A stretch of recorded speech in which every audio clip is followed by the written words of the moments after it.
What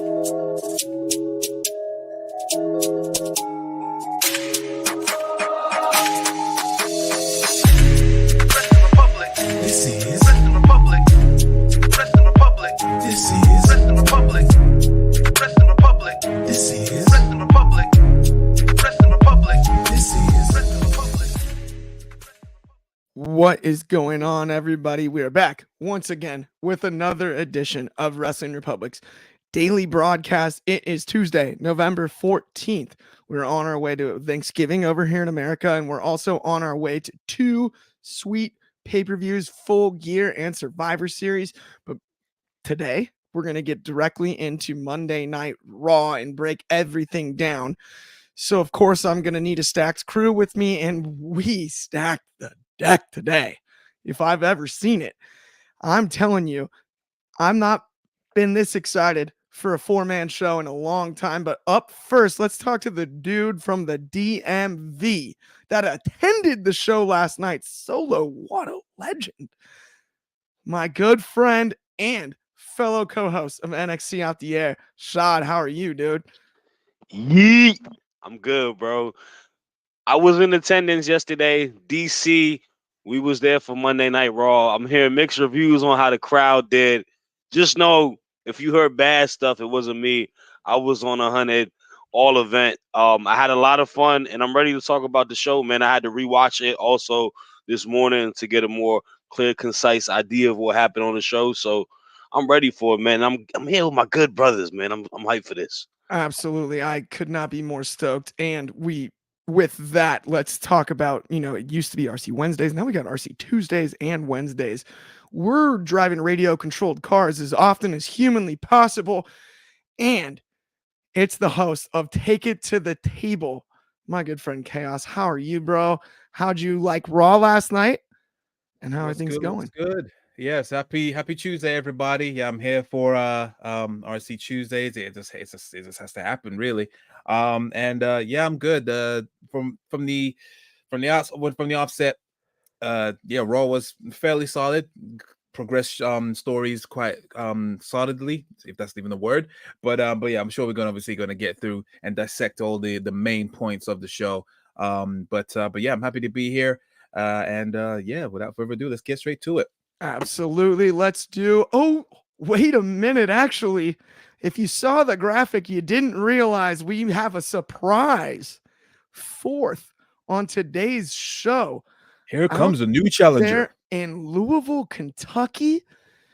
Once a year, we're so on the same side, you can't even make it up. My Jayhawks playing the Cats. We got a Cardinal fan in attendance doing double duty, just like Shad on tonight's show. Drizzy, what's going on this fine Tuesday afternoon? Good morning, afternoon, and evening. It's the guy you should believe in. Your boy Drizzy on the daily in the daytime. The sun is out. Yes, we had Raw. And one last thing to say. No yeet. I'm not going to lie. I'm a little down on yeet recently myself, but that's neither here nor there. I do dig the t-shirt. Main event sign, bro. Let them come out with some no yeet shirts. I am there every week. 100%. Now that there's a yeet shirt, there will definitely be a no yeet shirt. Oh, it's coming. It's coming. Has to be.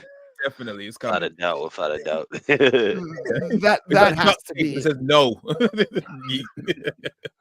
It has to be in the rotation. I've been going like this all days from yesterday, from not even the venue. Everybody from the that's funny. It's too good. Let's get into the opening segment, though. We had a little War Games tease, right? Kind of built up. We had the whole team cruising in to the ring. They stacked them one by one.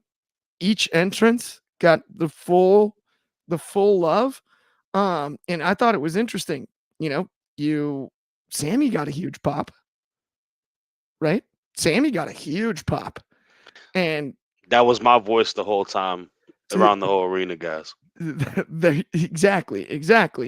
And then we build into this, standoff with the Judgment Day. I thought personally Seth Rollins' interjections at the end were brilliant to bring everything back to make the circle complete of the segment, as far as that was concerned, I think there was a little bit of awkward timing, even though I enjoyed the promo. Seth really went and made it all cohesive, calling out the tag match, and as well as, talking about his issues with not only Cody, but more importantly, pointing out in the most manipulative way a babyface possibly can, the leadership issue in Judgment Day with no Rhea Ripley. This is something that I asked for a long time, and I thought that was really important, which leads me to Rhea Ripley and Zoe Stark, right? We saw it. You were there. Shad, talk to me a little about the opening segment, and then talk to me about that promo. Yeah, I mean, I kind of agree to you down to a T in regards to the opening segment.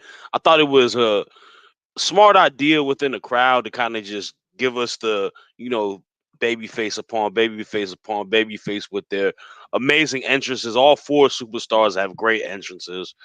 So the crowd was really hyped. There was a lot of energy within it. I like kind of the whole full circle moment, especially with the interaction between Seth and Cody in particular. I like them playing on the rivalry that they have against each other, something that we never really kind of got past, and just the idea of kind of like back forth with them in the Judgment Day, and Damian trying to play Jedi mind tricks, but them playing Jedi mind tricks and him saying that he's the leader. I liked all of it.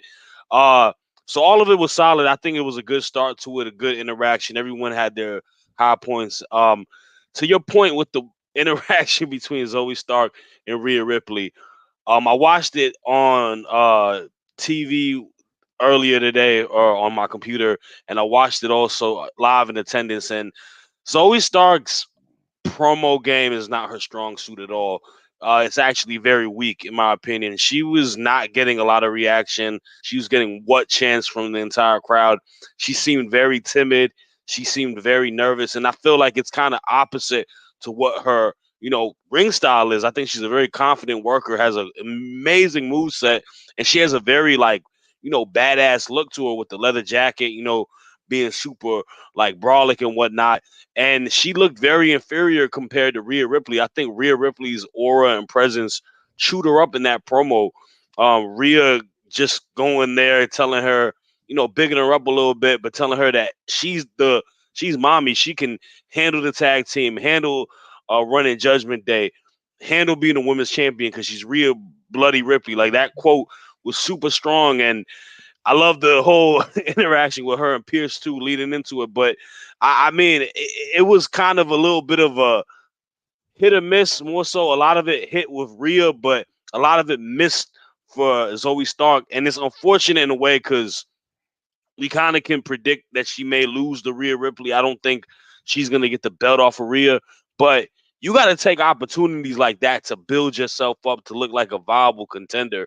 She doesn't really do that with her interaction. And, as great as an in-ring worker and great as a match is going to be, I know they're going to blow the roof off, but this is WWE.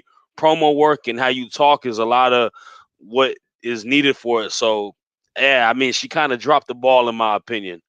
I love what you said there, and I thought that was an awesome breakdown of the entire opening segment, including Ripley and Zoe. Absolutely, I'm with you. Let's show some comments here before we continue talking about it. We got a hello, guys, from our good friend Bobby Petito. Good to see you as always, Bobby. And he says hope everyone is having a great Tuesday. Yes, you as well, Bobby. You're the man. And thank you for tuning in once again. We'll see you again in 5 hours after this. We got one more comment here from our friend here, Pierce Kiernan. He said, hello, big Allison, big fan here. Allison is not on the show today, but good to see you and thank you for tuning in. I will pass that along. Absolutely. He said hello to me as well. I appreciate that so much. And then we have another comment here from Numero One Superfly. Can we agree with your thoughts on Rhea and Zoe's? Can definitely agree with your thoughts on Rhea and Zoe's interaction. Thank you. Yeah, absolutely. I think that was one of those things that just you were just hoping for just a bit more, just a little. Drizzy, I'm going to toss it to you next. How did you feel about the opening segment with the War Games tease, as well as the interaction between Ripley and Starks? And how do you think maybe that interaction actually affects the leadership dynamic in Judgment Day headed to War Games? I've been watching War Games matches for as long as I've been a wrestling fan. The WCW style on forward. One thing that is definitely important in every last one of them, and this one's built kind of textbook to those WCW ones, you have to have a strong leader. You can't go out there with a leader that's not in the match because when that happens, your team falls apart. So Damian Priest standing up and saying, "I'm the leader," it it means something because when you're in the trenches and you don't know what you're doing, who are you gonna look to? You gonna look to your guys who are trying to figure out what you're trying to figure out? No, you look to the guy who's the leader, and he stood up. It's needed. Rhea can't be in the match. You need somebody to be that figurehead for you to control everything. And like I just said a little bit ago, that this is it's so WCW. You have your team of the faces, the Cody squad, that is so reminiscent of what they used to do back in WCW. You get those Luger, Sting, Macho Man, insert wrestler here against the Four Horsemen. That's exactly what this is, except you got like a bit of a dark Four Horsemen. I absolutely adore that storytelling, but it had us believing that you're only going to have four people on each team. These Survivor Series, these War Games matches are 5-on-5. So with what happened at the end of the night, we may have our five, but who do they get for the other fifth member on the face team? And as far as the Rhea Ripley, Zoe Starks promo battle go, this was a test for Zoe to see if she's advanced a little bit since the days of the Trish Stratus Becky Lynch feuds. She did good in those, but you can in here it's she's completely outclassed by Rhea. There's no way that Rhea could have she tried to bring her up, but it's just there's not too much you can do for somebody who is not a big promo person.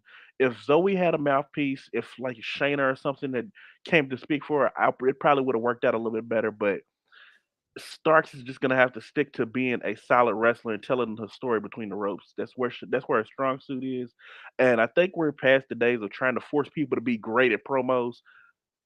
If they're not good at promos, let's just help them. I agree. And I even think, to your point, this felt a little bit like a not ready scenario on the Zoe side, right? Like she's ready to do battle with Ripley in the ring, not necessarily on the stick, you know?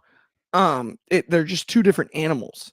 And I agree with you. Just trying to stick a round peg in a square hole, for lack of a better term, right? It doesn't seem fair to Zoe because she was going to be overshadowed, especially after how Ripley was put over in the initial segment, right? I mean, the the irony of this War Games matchup at the end of the day, right, is who's the leader of the other side? I mean, these are the four top single stars essentially outside of Drew McIntyre and Gunther on Raw, and they're just not randomly, but they're teamed up together. But who's their leader?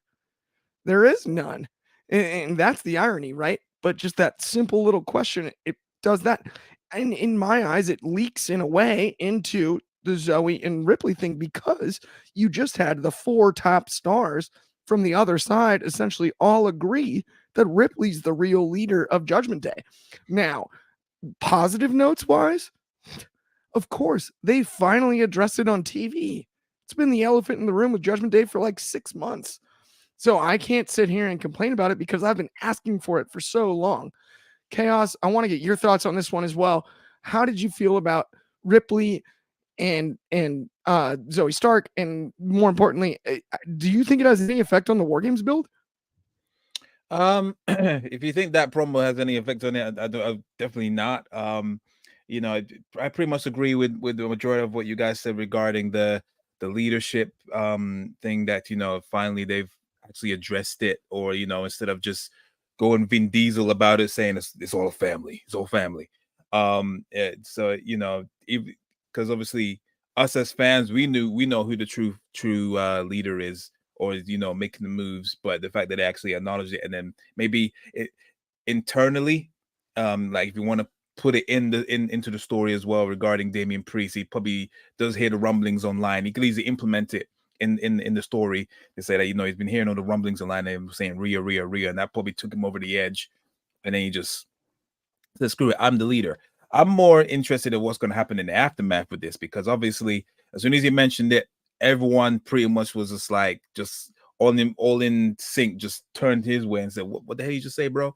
So I feel like that is definitely one of the major three strikes that will eventually probably get him booted out of Judgment Day. And then he will probably go on the singles run. Whether they will do that after or before he cashes in, I don't know. But I feel like that's one of the major things where they really are going to be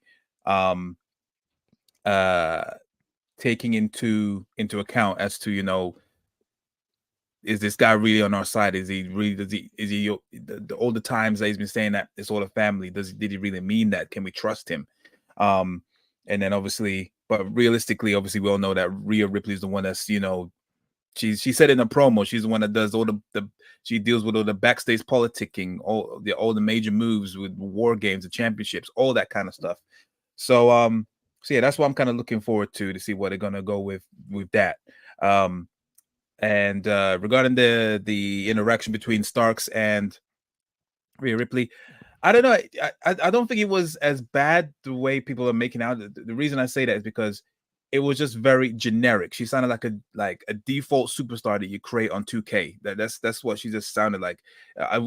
We've heard worse promos than that. People that's actually been in the game longer, and it's been like, look at Nia Jax. Her promo so far has been garbage.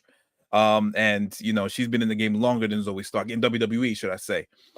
So yeah, she's just one of those people, one of those superstars that is great in the ring, just keep them away from the stick. That's what it is. And the thing is that she's had decent segments, you know, backstage segments as well during the whole thing with Trish. So she ain't that bad. She just had an off night.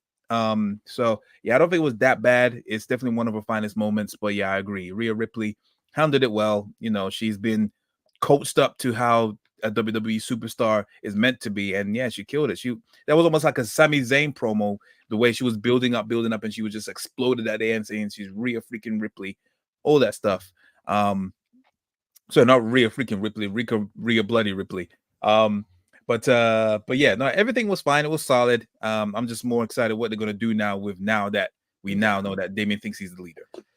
Absolutely. I love that too. The way you mentioned Ripley and the emotional build throughout her promo, I think was just genius in a way. Now, also you mentioned when Damian Priest cashes in. We got to talk about this later because we don't have time now. We have to move on to the next segment. But sure. Why not at War Games? Whether during or after the match? Yeah. Vulnerable Seth Rollins? Never been a better time? I don't know. Just a suggestion. With that, though, let's move on to the next segment. Let's talk about Tegan Nox versus Piper Niven, or Pipper Niven, as my good friend Ben Allison likes to say. I gotta say, I don't necessarily totally get it. Tegan Nox goes over. We have the Natalya and Chelsea Green stuff on the outside throughout the match. I didn't hate it. Didn't love it either, personally. Just slip in my personal opinion while I've got it. The time. But Drizzy, I break this one down for me. What did you think? And honestly, do you see any steam in what they're doing storytelling wise in the Natalya Chelsea Green on top of having Tegan and Piper in the match stuff that we saw at ringside? I made a for those who don't know, I do the live tweeting for the Monday Night Raws on X or Twitter X or whatever we're calling it nowadays. I made a comment that most of the women that were in that battle royale they had a little bit are all tag teams. I feel like the battle royale was less about the titles and more about building a tag team division, because that's one thing that WWE has main roster has not had, is a women's tag division. I think that it was good to have Tegan and Piper go up against each other, but still represent their teams, because we're trying to lay the groundwork for this division that they need. They've been going for so long with only having, they literally had like 5 months of just 3 women on a show. and now we're trying to add more because we also had Indy and oh Lord, Indy and Zaya earlier that night. They're adding more women outside of the norm to the show. So having Tegan and Piper, two very good wrestlers in the ring, having a solid match. You have Chelsea Green with who is doing outstanding character work. Uh, I I've made in plenty of groups just talking about. I loved how they're giving so much life to the division built on Chelsea and Piper's interactions together because it is absolutely hilarious. Piper plays an incredible straight person for Chelsea. It's almost reminiscent of the Iconics, where you have one who is just plays so well off other people. This match it does serve a purpose. It may not be everybody's cup of tea. You can never go wrong having people like Piper and Tegan go one on one against each other. I think this is a UK dream match. Well, not a dream match, but a definite main event somewhere in the UK because these are two pivotal pieces of that scene. It just fits the purpose. It's things that have to be done to get the ball rolling on building the women's tag division. I really like the way you broke that down too, and I agree. And it's awesome to see Tegan Knox in a spot on TV in a match where she's going over. Right, this is something we asked for a long time. It's always great to see with that. And you mentioned UK dream matches. Let's talk about one that's really, really, really fun up next. We've got the artist formerly known as Tommaso Ciampa, or maybe he is again, I believe. Now they're putting the Tommaso back. He got the first name back. We got Tommaso Ciampa versus Ludwig Kaiser or Ludwig Kaiser. Come on, Shad, give me a Ludwig Kaiser. I know you do it better than me. Ludwig Kaiser. Yes, thank you. We've got. No, we've got do it like Samantha. Do it like Samantha. Yeah, Ludwig Kaiser. Kaiser. Yeah, we've got Ciampa versus Kaiser. What more could you ask for? I think this is one of those matches that is, speaking of fantasy matches, just fun because they're at different parts of their career. And it's interesting. A lot of people have talked about Kaiser down the road, actually on his own, being a singles competitor and a championship contender. Do you see more of that? The way that this match went, Chaos? I enjoyed this one like immensely. I thought it was kind of a high point of Raw last night. I don't know. Do you agree on that? Yeah, no, it was a serviceable match for Raw. It was does it showcase that that Kaiser could be a solid upper mid carder? I don't know. I mean, this it was just one of those matches that was in the middle. I mean, we all know that he is a great worker. He knows what he's doing in the ring. Puts on very fun matches, especially in tag team matches. This one was just more about the implosion or non-implosion of Imperium. It's all over the place with this whole thing. Are they gonna break up? Are they not? Like all of a sudden, then obviously later on, you find out that Gunther was praising Vinci, and then all of a sudden now he's got beef now with Kaiser, even though he won the match. It's a bit haphazard. I'm not really sure how I feel about this one. But yeah, I do feel like this is something building up in the future for him to be a standout in the roster later down the line. And then all of a sudden you saw was it in the Sure showing up as well. Now they're making their own imprint on the tag team division or whatever they're looking to do. What I'm more worried about is what's happening with DIY, because they've had a 2-match skid right now. They had the big reunion. It was to the point where no one really saw when they did their first meeting in the middle finisher when they reunited. And now, like, they lost against the Creed brothers. I understand it's shenanigans, but now this week, even though it's part of the story, they are slowly losing momentum now. So I don't know where they're going to go with them. If they're meant to be one of the next top contenders for the tag team titles. But that's what I'm more concerned about with this one. Kaiser and all that, they're fine. But yeah, I'm more worried about what's going on with DIY. I agree too on the DIY thing. And it's interesting to me. As much as I enjoyed the DIY story arc in NXT, DIY stands for do it yourself. Isn't that the opposite of tag team wrestling? That is like just in principle. I mean, I'll be real with you, man. And this may be a hot take, and people might not like what I'm about to say.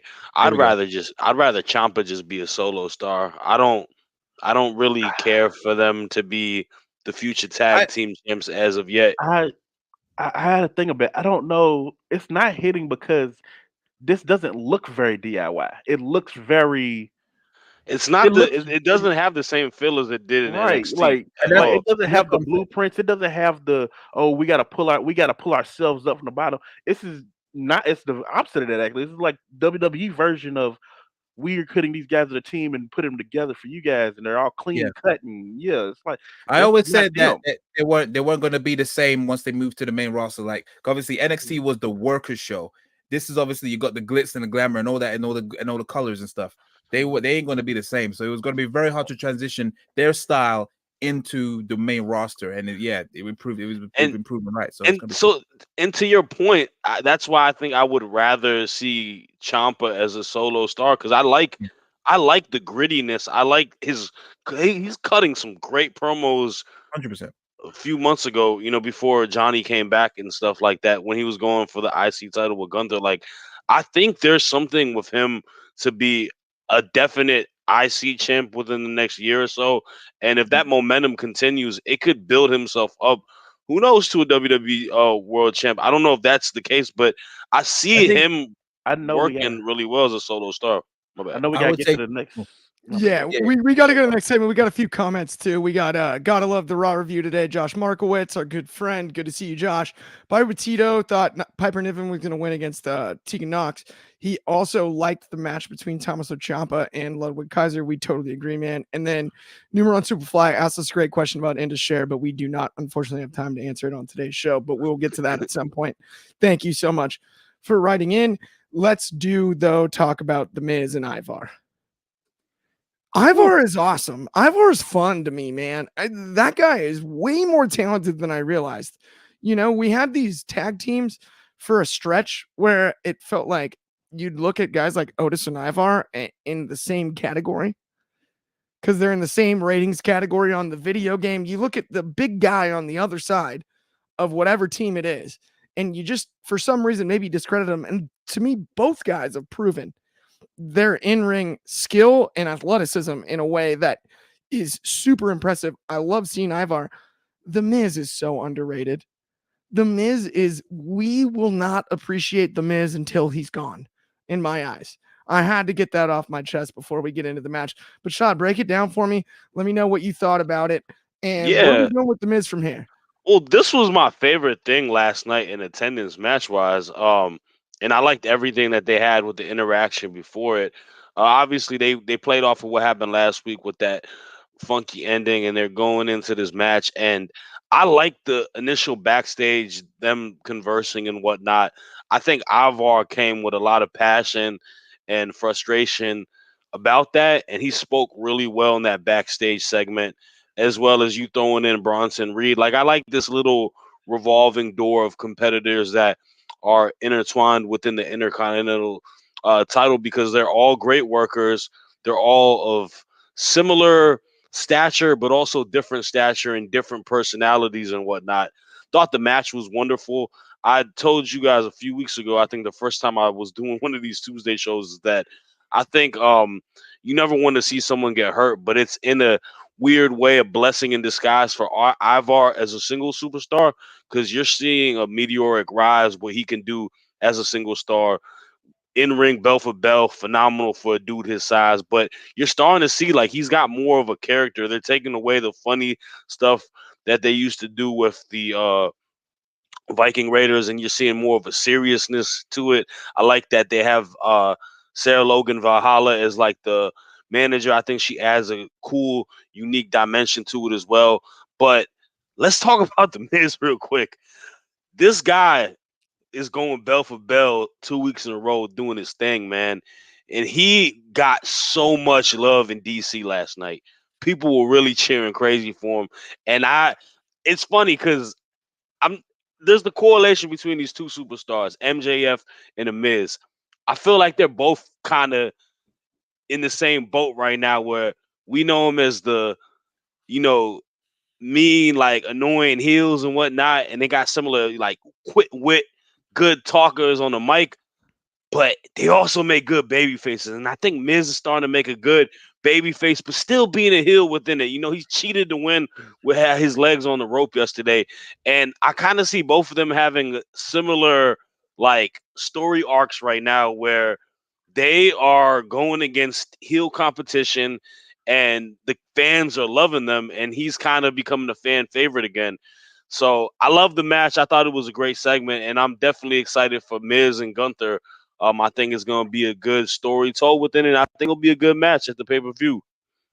I love the Miz MJF parallels. I agree. And I think in a way too, to your point, the Miz has actually allowed for MJF to be in this position too. And the irony is that that's part of it because they're both so good at playing villains. It's kind of like the dynamic you get from like the Joker in The Dark Knight. We're like, well, dang, that was so good. I mean, like, I get I'm rooting against them, but you know, I'm not gonna. I respect the work. It's too good of work. It's just exciting, and it's almost also at the same time like your one friend that you're like, he's a little flaky, he's unreliable, but he's your unreliable friend. but he's your unreliable friend. Yeah, you're like, but you know, he's always at the end of the day, he's your friend exactly. Like, and I see a little bit of both of that in both of them, and it's actually kind of cool. I think because it allows more room to tell stories we haven't seen before, right? At some point, we're going to run out of stories to tell. And I don't mean that in a negative way, right? But just it'll be like, oh, this is what they did in 95 again. Like, no, we don't want that necessarily, right? Little tidbits was like, oh, this reminds me of, that's different than like it's the same thing. Something to give you those, oh, I remember that. Like things like that. Not that, oh, they did that last month. Yeah, exactly. And I do think personally, at the end of the day, the future is gonna include a lot more of like moral questioning from the fan base where you're not exactly sure what side you're rooting for. And I think it's been proven that that can be successful when we've seen crowds chanting yes and no for various wrestlers and superstars, or just pure dueling chants against each other. I don't necessarily have as big of a problem with that, right? We've filled arenas in all sports and stadiums in all sports with fans rooting for both sides for years. And that's okay. I do think we get too hung up sometimes on a split crowd, on a tweener type of a wrestler. And I think there's a lot of future in the true tweener where you're not really sure, because there's just a lot you can play with creatively there. But that's neither here nor there. Let's talk about the Judgment Day retaining their titles against Cody Rhodes and Jey Uso. This one's interesting to me. So Jey Uso is supposed to be the greatest, or one half of the greatest tag team in the history of the WWE, one of the greatest tag team wrestlers of all time. And we've seen him taking some losses lately in tag action in the middle of what's supposed to be his singles run. I've got a few complaints about that. Let's not make it all about that, but let's toss it to you, Chaos. What did you think about this match? How do you think it affects Rhodes and Uso? And when do we get Jimmy Uso? And then not only that, let's throw Drew McIntyre in there too. What in the world is going on with Drew? Is he fully turned? Is that for real? I guess. I mean, I don't know. You tell me. Well, yeah, I mean, there's quite a few moments to dissect in this whole thing.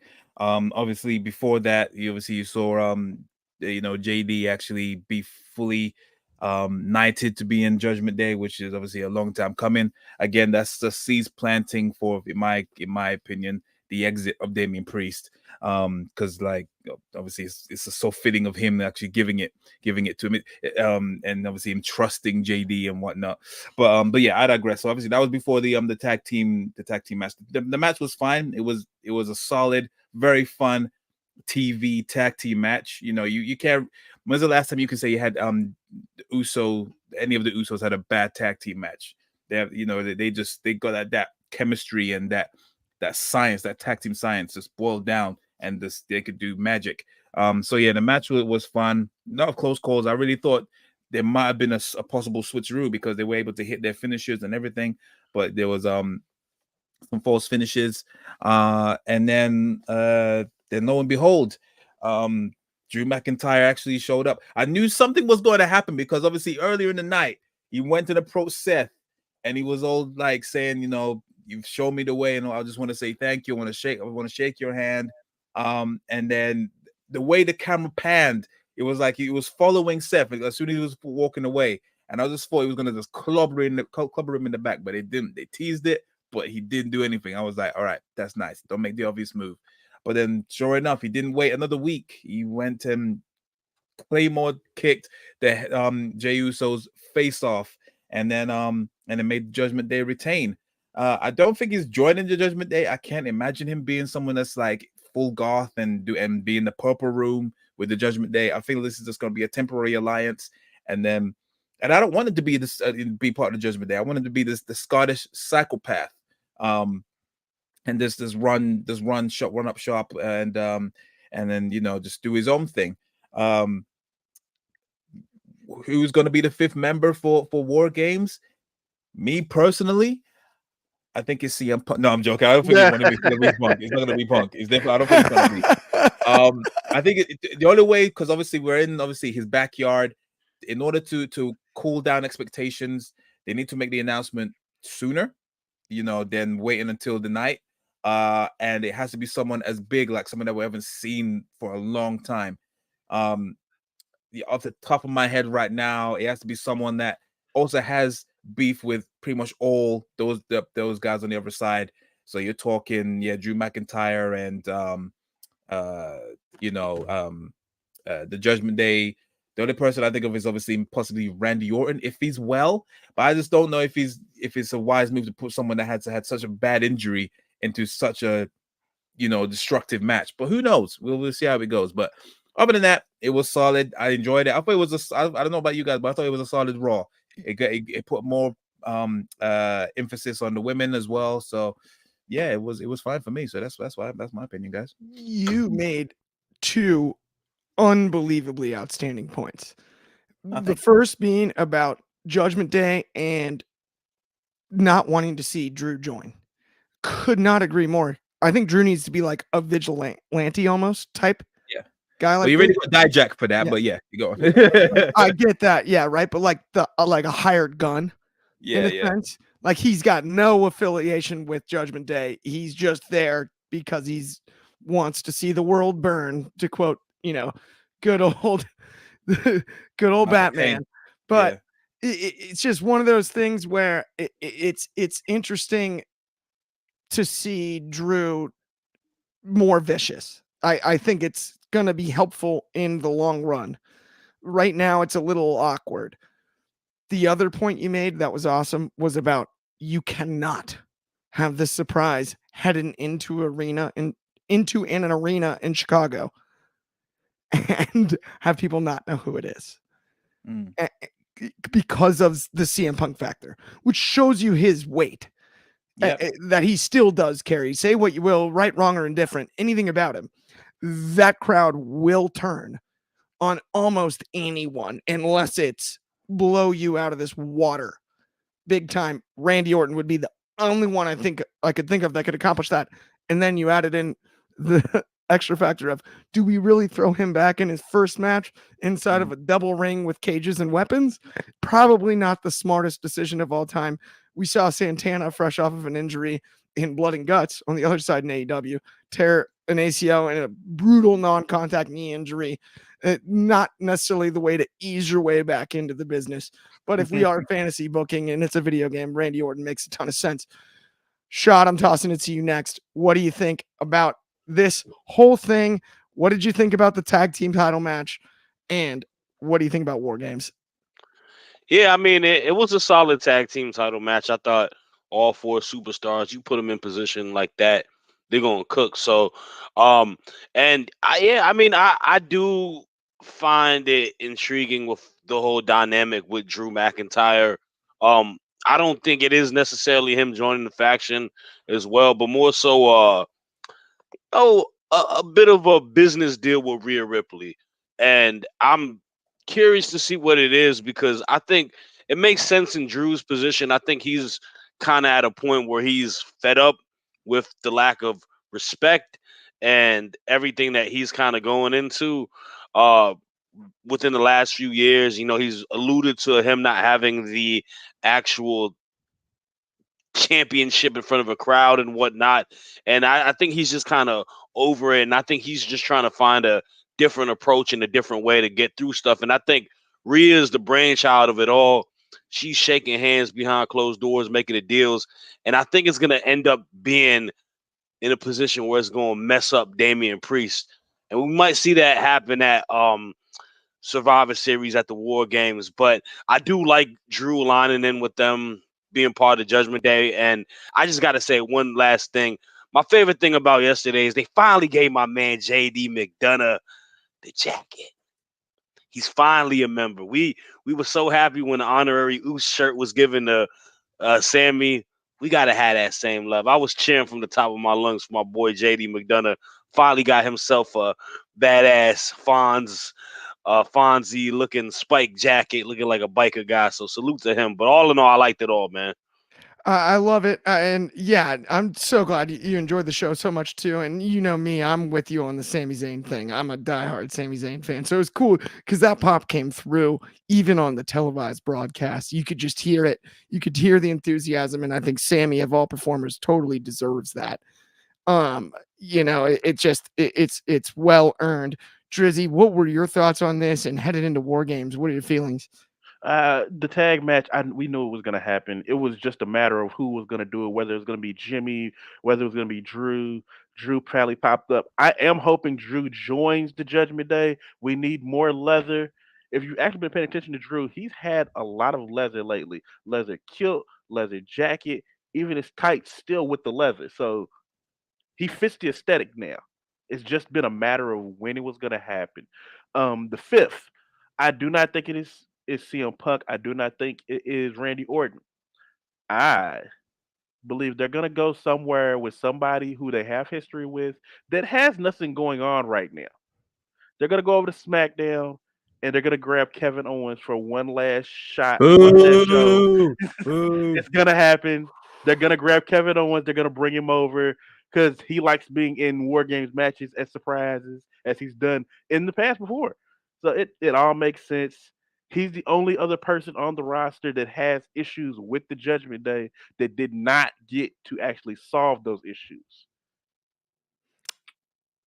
That makes a ton of sense too, especially now I hear where you're coming from, Chaos. That's right. We got a little time now.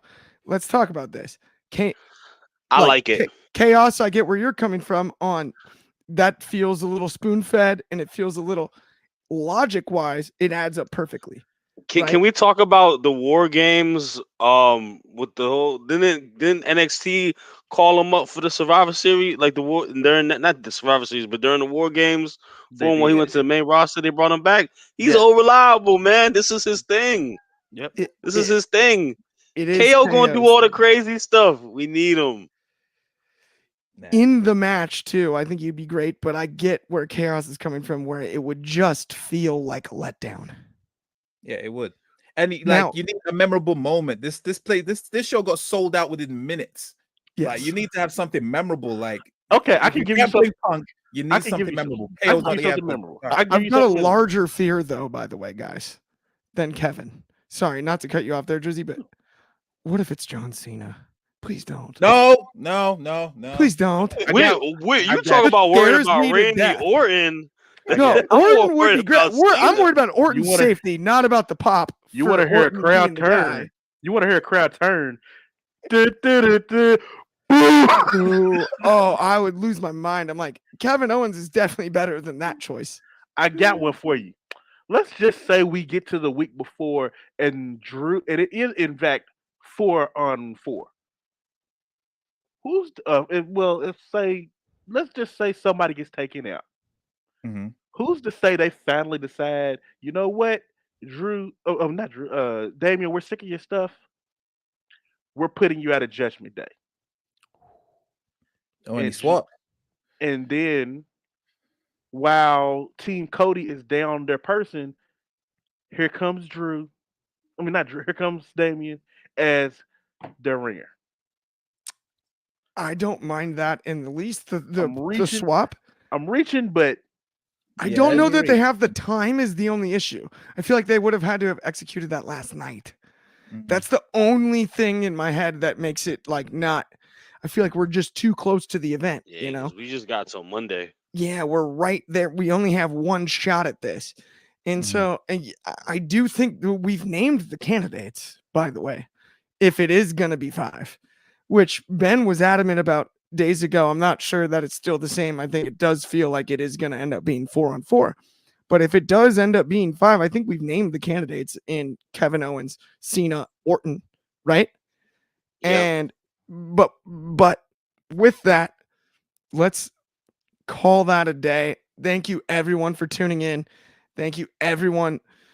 If you haven't liked and subscribed, please do. We will see you on we'll see you tonight at 7:15 Pacific. That's going to be 10:15 over on the East Coast. That's going to be in the middle of the night over in the UK. That will be 4:15 in Yeah, Hawaii. chaos. Stay And up then and we've watch. got yeah.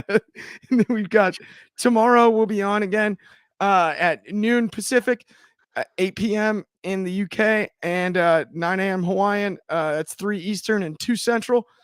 And that's 1 in the mountains for all my friends in Colorado. Thank you with that. Everyone have a great day, and we'll talk to you soon. On behalf of the host of Take It to the Table Chaos, Drizzy, and Shad, and me, we'll see you guys soon. Thank you for everything. Talk to you guys later.